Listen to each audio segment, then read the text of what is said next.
Hey everyone, this is Andy at thedispoleaudio.com, and in this video I'm just going to take a quick look at what we mean when we talk about stereo.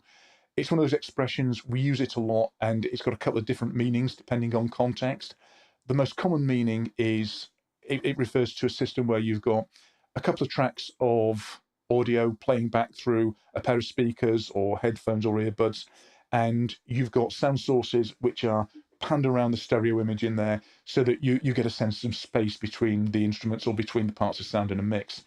There's also real stereo, which is where you make a recording in a room with a stereo array of microphones and you pick up the interaction of the source with the room. So if you have a singer in the middle of a room and two microphones, the microphones both pick up the direct sound from the singer, but you also get sound which bounces off the ceilings and the floor and that wall and that wall. The microphone here picks up that wall's reflections before that one and vice versa. When you play those two tracks back through a stereo system, you get a sense of the room created by the phasing and timing differences between the two tracks. And that can be very, very powerful.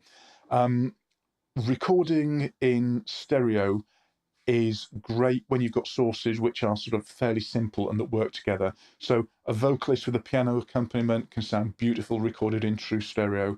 A cappella groups, orchestras, quartets, bands, if you've got a jazz band or a folk group that kind of self-regulates and balances its own sound out, it can sound very, very powerful to have a simple stereo recording of that. But if you then start trying to make a complex or a busy mix out of the recordings, if you want to add lots of extra things into it, what you find is that either the subtle stereo information, that phase and timing information that tells you about where it's recorded, either gets stamped on by other instruments that you put over it, or else it ends up being a confusing, smeary mess. So if you record a drum kit, for instance, in a glorious, big, high-voltage room, and then you record guitars in a small boxy room, you've got two completely different sorts of ambience, and when you put them together, it confuses the listener. When you get that kind of case crop up, what you can do is you can slam those stereo recordings down to mono and just place them in a mix. You always have to worry with stereo recordings about phase coherence. Sometimes if you collapse stereo down to mono, you just get a horrible, hollow, odd sounding mono source out of it. There are times when the answer is, if you want to record a thing, put a microphone on it, keep it real simple. You might want to record an electric guitar. You put a microphone on a guitar cab and you've got it. You can put it wherever you want. You could put two microphones on a guitar cab and close mic, two speakers in the same cabinet, put one over this side, one over this side of your mix. There's no information, there's no spatial information between the two microphones. You can EQ and compress this one, change the level on this one. No relationship between the two of them. Do what you like with it. On the other hand, if you pull back a few feet, put a pair of stereo microphones which are picking up all the room information, you start finding that if you adjust this track and do something different with this track, that things can get a bit odd because you've got parts of the information regarding that track over there and vice versa.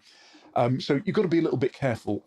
The time when this really matters, I mean, most of the time we just don't care. You're listening back on music, you actually don't care most of the time if it was recorded as mono and then maybe it's got a stereo reverb laid on top of it or added to it, which gives a sense of space back to close mic sources, or if you're actually listening to something that was recorded as true stereo, you mostly just don't care about that. But when it makes a difference is when you're the person doing the recording, and you kind of got to figure out at times, I'm going for a natural recording, I want minimal processing, I want it to sound just like it does when I'm standing here in the room.